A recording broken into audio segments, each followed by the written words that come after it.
John Wick 4 movie complete तरीके से अपनी सीरीज को जस्टिस करता है और अपनी over the top action scenes के बार को हमेशा ही ऊपर सेट करता हुआ जाता है। कुछ उसी तरीके से हमने भी इस मूवी के केस में देखा, क्योंकि सच में मूवी काफी ज्यादा ही गजब की थी। शॉर्ट में अगर इसकी रिव्यू दूं तो मेरे लिए रिसेंट में देखी हुई सबसे बेस्ट एक्शन मूवी अब तक की मुझे लगती है। और अगर एक्शन सीन्स की बात आ ही चुकी है तो आपको मूवी के टाइम पर बिल्कुल भी ऐसा नहीं लगेगा कि आप किसी मूवी को देख रहे हो, क्योंकि जिस तरीके से मूवी में कम कैमरा एंगल के शॉट्स को दिखाया गया है तो काफी ज्यादा सीन रॉ ही फील होती है और ऐसी फीलिंग देती है कि आप किसी मूवी को नहीं देख रहे बल्कि आप लाइव बैठकर ही उस वाले सीन को एंजॉय कर रहे हो। और वो सभी सीन इतने ज्यादा ही सेटिस्फाइंग थे कि आपके दिल से भी यही आवाज निकलेगी कि छोड़ दो पूरी स्टोरी के बिल्डअप को और पूरी 2 घंटे तक हमें एक्शन सीन्स को ही एंजॉय करने दो। अबे चल ना, कितना ज्यादा क्रिटिक का बनेगा, जल्दी जल्दी एंडिंग एक्सप्लेन कर। हाँ जी। लेकिन उस पे जाने से पहले मैं आप सभी को एक स्पॉइलर वार्निंग दे देना चाहता हूँ, क्योंकि अगर आपने मूवी को नहीं देखा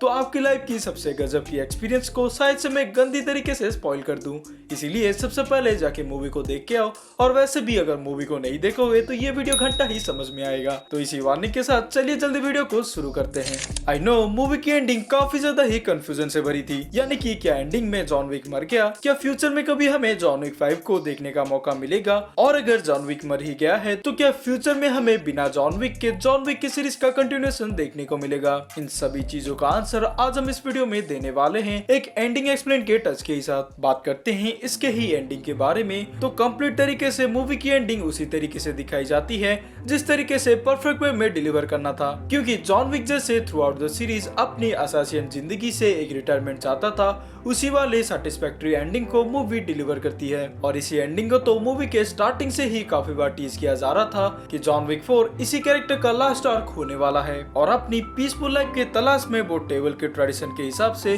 मूवी के एंड में विलन मार्क्यूस को चैलेंज करता है। और ट्रेडिशन के अकॉर्डिंग चैलेंज में डिसाइड होता है पेरिस के चर्च पे ठीक सनराइजिंग के टाइम पर डुअल पिस्टल की चैलेंज होगी, जहाँ पर मूवी में ऐसा एक्सप्लेन किया गया कि हर एक कंटेस्टेंट के पास या फिर हर एक चैलेंजर के पास एक एक गन दी जाएगी, जिसमें हर एक राउंड में एक एक बुलेट दिया जाएगा और दोनों ही चैलेंजर्स अपने आप से 30-30 कदम दूर होंगे और ठीक एक ही टाइम पर दोनों ही गन शूट करेंगे। लेकिन अगर आपस में से इसी राउंड में कोई नहीं मरा तो वो वापस से 10-10 कदम आगे आएंगे और एक नए बुलेट के साथ ही इस राउंड को कंटिन्यू करेंगे। ऐसा करते हुए अगर दोनों ही चैलेंजर अपने आप को नहीं मार पाते तो चैलेंज तब तक आगे ही बढ़ती जाएगी, लेकिन अगर उन दोनों में से कोई एक अगर दूसरे को मार देता है तो वहाँ पर ही राउंड कंप्लीट हो जाएगा। जहाँ पर मेन विलेन ने कैनी को ब्लैकमेल किया था अपनी बेटी को ही मार देने के लिए, इसीलिए वो हमारे विलेन की ओर से चैलेंजर की तरह इस राउंड में हिस्सा लेता है और अपने जॉन विक की ओर से जॉन विक तो हिस्सा लेता ही है। और इसी चैलेंज के विजेताओं का अपने अपने ही सकते थे, जहाँ पर विलन मार्क्यूस ने ऐसा कहा था अगर जॉन विक मर जाएगा तो उसको और मैनेजर विंस्टन को वहाँ पर ही मार दिया जाएगा, लेकिन अगर बदले में जॉन विक जीत गया तो टेबल के सभी मेंबर को वो आजाद कर देगा अपने आप के साथ ही, और साथ ही में विंस्टन को अपने होटल को रिबिल्ड करने के लिए टेबल की ओर से ही पैसे दिए जाएंगे। एंड ऑफ कोर्स हीरो की मूवी थी तो कैसे ही वो हार सकता है। जहाँ पर तीसरे राउंड में हमने देखा था कि केन ने अपने बुलेट को तो शूट कर लिया, लेकिन ठीक उसी टाइम पर जॉन विक ने शूट नहीं किया था, लेकिन हमारा विलन काफी ज्यादा ही एक्साइटेड हो गया और आखिर में जॉन विक को मारने के लिए आखिरी बुलेट को लेके चैलेंज के बीचों बीच ही आ गया। तो वहाँ पर जॉन विक ने सीधा ही सर को निशाना बनाया और चैलेंज के साथ साथ मूवी यहाँ पर ही खत्म हो गई।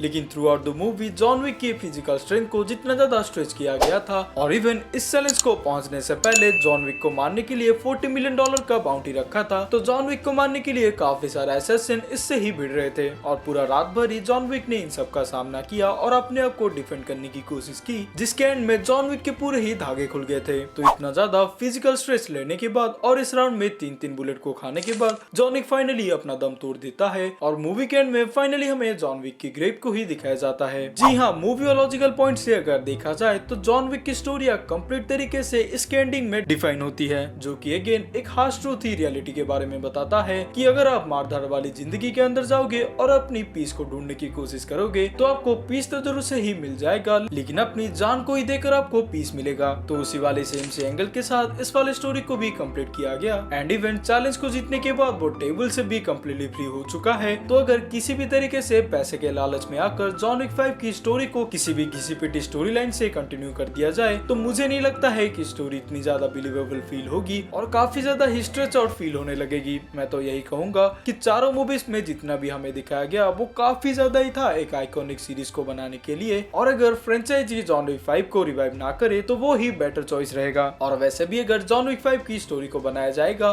तो उसमें ऐसा देखने के लिए कुछ भी नहीं होगा, क्योंकि जॉन विक की वही सभी बाउंटी हंटर्स वाली कहानी और अपने जितने भी सभी दुश्मन थे उसने अपने चारों सीरीज में खत्म कर दिए हैं, और चैलेंज को जीतने के बाद उसको मारने के लिए कोई नया बाउंटी हंटर भी नहीं आएगा। लेकिन अगर जॉन विक की ही फ्रेंचाइजी की फ्यूचर प्लान के बारे में बात करें, जिनमें से सबसे पहला प्रोजेक्ट होगा द कॉन्टिनेंटल, जो की 1970s के टाइमलाइन पे सेटअप होगी, और इसमें हमें विंस्टन की यंगर स्टोरी लाइन को दिखाया जाएगा कि वो किस तरीके से मैनेजर के रोल में आया और उसके लाइफ में आखिरकार जर्नी ही क्या आई थी। एंड दूसरी मूवी ऑब्वियसली बैलेरिना होने वाली है, और जिसमें हमें एना डी आर्मस, जो कि डांसर और असैसिन थी जिसको हमने जॉन विक 3 में देखा था, उसकी स्टोरी आर्क पे ये मूवी फोकस करेगी। अगर ये दोनों मूवी चल गई तो जरूर से जॉन विक के बिना भी इस वाले फ्रेंचाइजी को रिवाइव किया जा सकता है या फिर कंटिन्यू किया जा सकता है। लेकिन अगर फैंस का इंटरेस्ट अगर इन दोनों प्रोजेक्ट में काफी ज्यादा ही होगा तभी जाकर जॉन विक की सीरीज कंटिन्यू हो सकती है, और आने वाली 2 प्रोजेक्ट से डिसाइड करेंगी कि जॉन विक की फ्रेंचाइजी आगे बढ़ेगी या फिर नहीं। खैर ये थे कंप्लीट स्टोरी जॉन विक 4 की एंडिंग एक्सप्लेन के बारे में, लेकिन आप सब भी आपकी वैल्यूएबल कमेंट को हमारे कमेंट सेक्शन की खुली किताब में लिख देना कि आपने इस वाले मूवी को कितना ज्यादा एंजॉय किया और क्या फ्यूचर में आप वापस से किसी जॉन विक की सीरीज को देखना चाहोगे। वीडियो अगर इंटरेस्टिंग थी तो इसको जरूर से एक लाइक कर देना, और फ्यूचर में ऐसे ही सभी पॉप कल्चर रिलेटेड वीडियोस को एंजॉय करने के लिए सब्सक्राइब तो जरूर से ही करना। बगल में पड़ी बेल आइकन को भी हिट जरूर से कर लेना ताकि आप सभी वीडियोस के नोटिफिकेशन को तुरंत ही पा जाओ। खैर हम यहाँ से विदा लेते हैं,